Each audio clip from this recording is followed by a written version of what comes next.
First ever factory outlet Mukunda jewelleries Kukatpally, Khammam, Kothapet, Somajiguda, Hanamkonda and Suchitra. నమస్తే, మీరు చూస్తుంది సుమన్ టీవీ. నేను మీ కీర్తి. ఏప్రిల్ నెలలో ద్వాదశ రాశుల్లో భాగంగా 1 నుంచి 15వ తారీఖు వరకు వివిధ రాశుల వారికి ఎలా ఉంటుంది మనకు తెలియజేయడానికి మనతో పాటు ప్రముఖ ఆస్ట్రాలజర్ బ్రహ్మశ్రీ నందిబట్ల శ్రీహరి శర్మ గురువు గారు ఉన్నారు. నమస్తే గురుగారు. వాగర్థ వివ సంపృక్తౌ వాగర్థ ప్రతిపత్తయే జగతః పితరౌ వందే పార్వతీ పరమేశ్వరౌ ఆదిత్యాయ చ సోమాయ మంగళాయ బుధాయ చ గురుశుక్ర శనిభ్యశ్చ రాహవే కేతవే నమః. శృంగేరి జగద్గురు పీఠాధిపతులకి, కంచి పీఠాధిపతులకి నమస్కారములు తెలియజేసుకుంటూ కార్యక్రమాన్ని ప్రారంభిద్దాం. ద్వాదశ రాశులలో జన్మించినటువంటి వారికి ఏప్రిల్ మాసములో 1వ తారీఖు నుంచి 15వ తారీఖు వరకు ఏ విధంగా ఉండబోతుంది అనే విషయం తెలుసుకునే ముందు గ్రహస్థితి తెలుసుకుందాం. ఇక వృషభ రాశిలోనే గురు సంచారం చేస్తూ ఉండడం, అలాగే కుజుడు కర్కాటక రాశిలో సంచారం చేస్తూ ఉండడం, మరియు కేతువు కన్యా రాశిలో, అలాగే పంచగ్రహ కూటమి అనగా గమనించుకున్నట్లయితే ఉగాది నుంచి 30వ తారీఖు వరకు కూడా ఈ యొక్క పంచగ్రహ కూటమి, షష్టగ్రహ కూటమి అనేటువంటిది ఏర్పడడం జరిగింది. ఉగాది మరుసటి రోజు నుంచి ఈ పంచగ్రహ కూటమి అనేటువంటిది కంటిన్యూ అవుతుంది. కాబట్టి పంచగ్రహ కూటమిలలో భాగంగా రవి, బుధ, శుక్ర, శని, రాహు.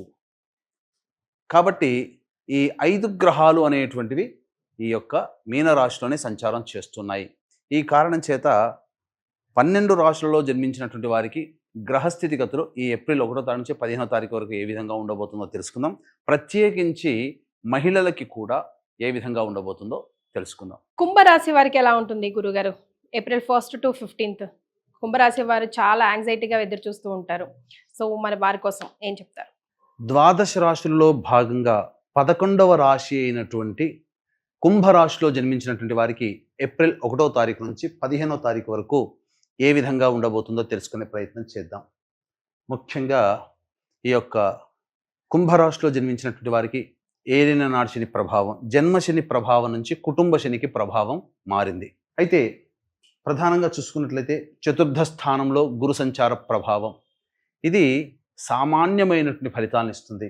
కానీ ఒక యోగం మాత్రం మీకు ప్రారంభమైపోయిందండి. ఎందుకనంటే ఈ కర్కాటక రాశిలో కుజుని యొక్క స్తంభన జూన్ వరకు ఉంటుంది. కాబట్టి అద్భుతమైనటువంటి యోగాన్ని మీరు పొందబోతున్నారు. 8వ స్థానంలో కేతువు.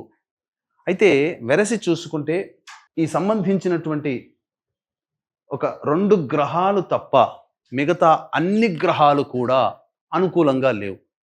అయినప్పటికీ వడ్డించేవాడు మనవాడైతే ఎక్కడ కూర్చున్నా ఏంటి అన్నట్టుగా యోగాన్ని ఇచ్చేటువంటి కుజుడు మీకు అనుకూలంగా ఉండబోతున్నాడు. కుజుడు 6వ స్థానం అంటే కుజుడు 6వ స్థానం అంటే ఏంటి? ధైర్య సాహసాలకి, పోరాట పటిమకి ప్రతీక. కాబట్టి ఏం చెప్పబోతుంది? గ్రహాలు ఏం చెప్పబోతున్నాయి? ఏ పని చేసినా పోరాటాన్ని ఆపకండి, ధైర్య సాహసాలు, ఆత్మవిశ్వాసంతో ముందడుగు వేయండి. ఈ గ్రహాలన్నీ కూడా మీకు శాంతిస్తాయి. ఒక్క కుజగ్రహ ప్రభావం మిమ్మల్ని నెట్టుకొస్తుంది. ముఖ్యంగా ఉద్యోగ సంబంధమైనటువంటి విషయాల్లో ఉన్నటువంటి వాళ్ళకి ఉద్యోగం లభించే అవకాశం గోచరమవుతుంది. ఎలక్ట్రానిక్ అండ్ ఎలక్ట్రికల్ రంగంలో ఉన్నటువంటి వాళ్ళకి మంచి భవిష్యత్తు, ప్రమోషన్లతో కూడుకున్నటువంటి, ఊహించినటువంటి ప్రమోషన్లతో కూడుకున్నటువంటి భవిష్యత్తు ఉంటుంది. రియల్ ఎస్టేట్ రంగంలో ఉన్నటువంటి వాళ్ళకి అద్భుతాలు చూస్తారు, కొత్త ప్రాజెక్టులు వస్తాయి. మరీ ముఖ్యంగా ప్రభుత్వ పరముగా పనిచేస్తున్నటువంటి వాళ్ళకి, అనగా department, military, navy, air force ఇట్లాంటి రంగంలో ఉన్నటువంటి వాళ్ళకి మంచి జరగబోతుంది. ఇక చూసుకున్నట్లయితే అర్ధాష్టమ గురు ప్రభావము, కొన్ని చికాకులు అనేటువంటివి ఉంటాయి, తప్పదు. ఎందుకనంటే పెద్దల యొక్క అనుగ్రహం లభించకపోవడం అంటే ఏం జరుగుతుంది? ముఖ్యంగా సింపుల్గా ఒక్క మాటలో చెప్పాలి అనంటే, ఈ సంబంధించినటువంటి గురువు అర్ధాష్టమ గురు ప్రభావము చేత మీరు ఏదైతే పనులు అనుకుంటుంటారో ఆ పై ఆఫీసర్లతో కానీ, లేదా పెద్ద వయసు కలిగినటువంటి వాళ్ళతో కానీ సమస్యలు వస్తాయి. ఈ రకంగా మీకు ఇబ్బందులు అనేటువంటివి ఉంటాయి. అనుమతులు అంత తొందరగా లభించవు. దేవతా అనుగ్రహం కూడా సంపూర్ణంగా ఉండనటువంటి కారణం చేత సమస్యలు ఉంటాయి. ఏలిన నాటి శని నుంచి కుటుంబ శని దోష ప్రభావానికి గురవుతున్నారు. కాబట్టి కుటుంబంలో కొత్తగా చిక్కులు సమస్యలు ప్రారంభమవడం కానీ, ధనము ఎక్కువగా ఖర్చు అవ్వడం కానీ, మానసిక ప్రశాంతత లేకుండా ఉండడం కానీ ఈ కుంభరాశిలో జన్మించినటువంటి వారికి గోచరమవుతున్నాయి. కాబట్టి జాగ్రత్తలు పాటించండి. విద్యార్థులు బాగా కష్టపడితే తప్ప ఫలితాలు పొందలేనటువంటి పరిస్థితి. కావున అన్ని విధాలుగా ముందడుగు వేసే ప్రయత్నం చేయండి. ఆత్మవిశ్వాసంతో ముందడుగు వేయండి, కష్టపడండి. అలాగే వ్యాపారస్తులకి జాగ్రత్తలు పాటించండి. ముఖ్యంగా ధనపరముగా ఎటువంటి పెట్టుబడులు పెట్టకపోవడమే చాలా మేలు. కానీ కుజగ్రహ ప్రభావం వల్ల ఇంతకుముందు చెప్పిన కొన్ని వ్యాపార రంగంలో ఉన్నటువంటి వాళ్ళకి మంచి జరిగే అవకాశం గోచరమవుతుంది. ముఖ్యంగా కేతువు అష్టమ స్థానం, అలాగే మారక స్థానంలో పంచగ్రహ కూటమి ఉన్నటువంటి కారణం చేత వాహనాన్ని నడిపేటప్పుడు జాగ్రత్తలు పాటించండి. ఉద్రేకానికి గురి కాకుండా మనస్సుని ప్రశాంతముగా ఉంచుకునే ప్రయత్నం చేయండి. ఎటువంటి వాటికి కూడా భయపడకండి. అన్ని విధాలుగా జరగనిది ఎన్నటికీ జరగదనేటువంటి విషయాన్ని గుర్తులో పెట్టుకొని మీరు ప్రయాణం చేయండి. ఈ యొక్క కుంభరాశిలో జన్మించినటువంటి వారు సమస్యని దైవానికి వదిలేయండి. దేవతారాధనని మరవకండి. దేవతా ఆరాధన మిమ్మల్ని గట్టెక్కిస్తుంది. అది విషయం గుర్తుపెట్టుకోండి. మీకు ఆత్మవిశ్వాసాన్ని నింపుతుంది. కుజుడు అనుకూలంగా ఉన్నాడు. పోరాటాన్ని ప్రదర్శించండి. అంతిమంగా విజయం మీరే పొందుతారని చెప్పవచ్చు. ఇక 1వ తారీఖు నుంచి 15వ తారీఖు వరకు రోజువారీగా ఎలా ఉండబోతుందనే విషయం తెలుసుకుందాం. 1వ తారీఖు రోజున కొత్త వ్యక్తులు పరిచయం అవుతారు. అలాగే సోదర సోదరిమణుల యొక్క సహాయ సహకారాలతో మీరు అన్ని విషయాల్లో కూడా విజయాన్ని పొందుతారు. అన్ని అవసరాలని తీర్చుకోగలుగుతారు. ధనము కూడా చక్కగా ఉంటుంది. రాని బాకీలు వసూలవుతాయి. ఇక 2, 3, 4, 5 తారీఖుల్లో కనుక చూసుకున్నట్లయితే వృధా కాలయాపన జరుగుతుంది. వాహనాన్ని నడిపేటప్పుడు జాగ్రత్తలు పాటించాలి. తల్లిగారి ఆరోగ్యం పట్ల శ్రద్ధ వహించాలి. గృహోపకరణాల కోసము, అలాగే వాహన మరమ్మతుల కోసం డబ్బులు ఖర్చులు అధికంగా అవుతాయి. ఏ పని చేయాలన్నా ఆసక్తి ఉండదు, బద్ధకం పెరుగుతుంది. ఇక 6, 7, 8, 9, 10 తారీఖులో కనుక చూసుకుంటే అన్ని విధాలుగా ఆనందదాయకంగా ఉంటుంది. ఉద్యోగం కోసం ఎదురు చూసేటువంటి వ్యక్తులకి ఉద్యోగం లభిస్తుంది. ధనాదాయం చాలా చక్కగా ఉంటుంది. అన్ని విధాలుగా యోగదాయకంగా ఉంటుంది. మీ ఖర్చుల్ని అధిగమించగలుగుతారు. ఆదాయం చాలా చక్కగా ఉంటుందని చెప్పవచ్చు. ఇక 11, 12, 13 తారీఖుల్లో కనుక చూసుకున్నట్లయితే మానసిక ప్రశాంతత లోపిస్తుంది. ఖర్చులు అధికంగా ఉంటాయి. ఏ పని చేయాలన్నా ఒక జిగ్జాగ్ లాగా ఉంటుంది. ప్రతిదీ కూడాను నిర్ణయం తీసుకోలేకపోతారు. ఇబ్బందికర పరిస్థితులు అనేటువంటివి తలెత్తుతాయి. డబ్బు విషయంలో జాగ్రత్తలు పాటించండి.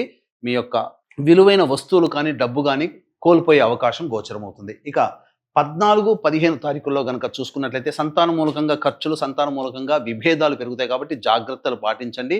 ఖర్చులు కూడా ఆ రీతిగానే ఉంటాయని చెప్పవచ్చు. ఏది ఏమైనప్పటికీ కూడాను కుంభరాశిలో జన్మించినటువంటి వారికి సాధారణం కంటే కూడా తక్కువ స్థాయి శుభ ఫలితాలు పొందుతారు. కాబట్టి అన్ని విధాలుగా జాగ్రత్తలు పాటించండి. కానీ ధైర్యం కనుక ఉండి ముందడుగు వేస్తే, ఆత్మవిశ్వాసంతో ముందడుగు వేస్తే విజయాలు మీ సొంతం. సాధారణం కంటే ఇంకా పై స్థాయిలో మంచి ఫలితాలు పొందుతారని చెప్పవచ్చు. అలాగే ఈ యొక్క కాలభైరుని యొక్క అనుజ్ఞ మేర కాశీ క్షేత్ర పాలకుడు కాలభైరవుడు యొక్క ఆజ్ఞ అనుసారము ఈ సంవత్సరం అంతా మీరు అనుకున్నటువంటి సంకల్పం నెరవేరాలనే ఉద్దేశ్యం, అలాగే మీ జాతకరీత్యా ఉన్నటువంటి సకల దోషాలు తొలగిపోవాలనే ఉద్దేశంతో సంవత్సరం పాటు ఒక్కొక్క నెలలో ఒక్కొక్క క్షేత్రంలో సంకల్ప సిద్ధి, సర్వదోష నివారణ పూజలు, హోమాలు అనేటువంటి చేయించడం జరుగుతుంది. అవకాశం ఉన్న వాళ్ళు ఈ కార్యక్రమ తదనంతరం కాంటాక్ట్ చేసి మీ గోత్రనామాలు నమోదు చేసుకోవచ్చు. తద్వారా దైవానుగ్రహం అందరికీ లభిస్తుందని చెప్పవచ్చు. కుంభరాశిలో జన్మించిన మహిళలకు ఎలా ఉంటుందంటారు మరి? ఇక ఈ రాశిలో జన్మించినటువంటి మహిళలు ప్రధానంగా బాధ్యతలు పెరుగుతాయి. గతంలో కంటే కూడా లేనిపోని అవసరమైనటువంటి వివాదాల్లో తలదూర్చే అవకాశాలు ఎక్కువగా ఉంటాయి. కాబట్టి జాగ్రత్తలు పాటించండి. మీ వద్దకి చికాకులతో కూడుకున్నటువంటి వ్యవహారాలే మీ ముందు ఉంటాయి తప్ప ప్రతి వ్యవహారంలో మీరే పెద్దన్న పాత్ర పోషించాలనుకోవడం అంత మంచిది కాదు. కాబట్టి కొన్ని విషయాలని వాళ్ళకి వదిలిపెట్టే ప్రయత్నం చేయండి ఎవరైతే మిమ్మల్ని సంప్రదిస్తారో. అన్నిటికంటే ప్రధానంగా ధనము మంచినీళ్ళలా ఖర్చు అవుతుంది. ఇక beauty parlour, boutique, ladies garments, ladies tailors రంగంలో ఉన్నటువంటి వాళ్ళు, ఫైనాన్స్ రంగంలో చేసేటువంటి వాళ్ళు మాత్రం అప్రమత్తతో వ్యవహరించండి. అప్పులు ఇవ్వకండి, అప్పులు తీసుకోకండి. అలాగే ప్రధానంగా ధనపరమైనటువంటి విషయాలు, లావాదేవీలు ఉన్నప్పుడు మాత్రం నిర్మోహమాటంగా మీరు ఉండే ప్రయత్నం చేయండి. అన్ని విధాలుగా మీకు అనుకూలంగా ఉంటుంది. ముఖ్యంగా మీరు ప్రయత్నం చేస్తే మంచి శుభ ఫలితాలు పొందుతారు. వివాహం కావాల్సినటువంటి అమ్మాయిలకి కాస్త సంబంధాలు కుదరడం కష్టతరంగా ఉంటుంది. విద్యార్థినులు కష్టపడితే తప్ప ఫలితాలు పొందలేనటువంటి పరిస్థితిని గమనించుకోవాలి. ముఖ్యంగా అన్ని వ్యాపార రంగంలో ఉన్నటువంటి వాళ్ళు కాస్త సాధారణం కంటే దిగువ స్థాయి ఆదాయాన్ని మీరు పొందుతారు. కాబట్టి డబ్బు పరంగా పక్కకు పెట్టండి, ధైర్యంగా ముందడుగు వేసే ప్రయత్నం చేయండి. ఈ 15 రోజులు మీరు ప్రశాంతంగా ఉంటారు. దైవానుగ్రహాన్ని పొందే ప్రయత్నం చేయండి. ఇక ఈ కుంభరాశిలో జన్మించినటువంటి వాళ్ళు దేవతానుగ్రహాన్ని పొందే ప్రయత్నంలో భాగంగా ప్రతిరోజు కూడాను నవగ్రహ స్తోత్ర పారాయణం చేసుకుంటే అన్ని విధాలుగా అనుకూలంగా ఉంటుంది. వీలు కుదిరినప్పుడల్లా కుక్కలకు తినే పదార్థాలు పంచిపెట్టండి. అలాగే సంవత్సరం అంతా కూడా మీ యొక్క సంకల్పం నెరవేరాలి, మీ యొక్క జాతకరీత్యా ఉన్నటువంటి దోషాలు తొలగిపోవాలనే ఉద్దేశంతో కాశీక్షేత్రంలో కాలభైరుని యొక్క ఆజ్ఞ మేర ఆ కాశీక్షేత్రంలో కార్యక్రమాలు ప్రారంభమవుతాయి. సంవత్సరం పాటు జరుగుతాయి. అవకాశం ఉన్న వాళ్ళు ఈ యొక్క సంకల్ప సిద్ధి సర్వదోష నివారణ పూజల హోమాల్లో నమోదు చేసుకునే ప్రయత్నం చేయండి. చాలా సంతోషం గురుగారు. ధన్యవాదాలు. సర్వం శ్రీ ఉమామహేశ్వర పర బ్రహ్మార్పణమస్తు.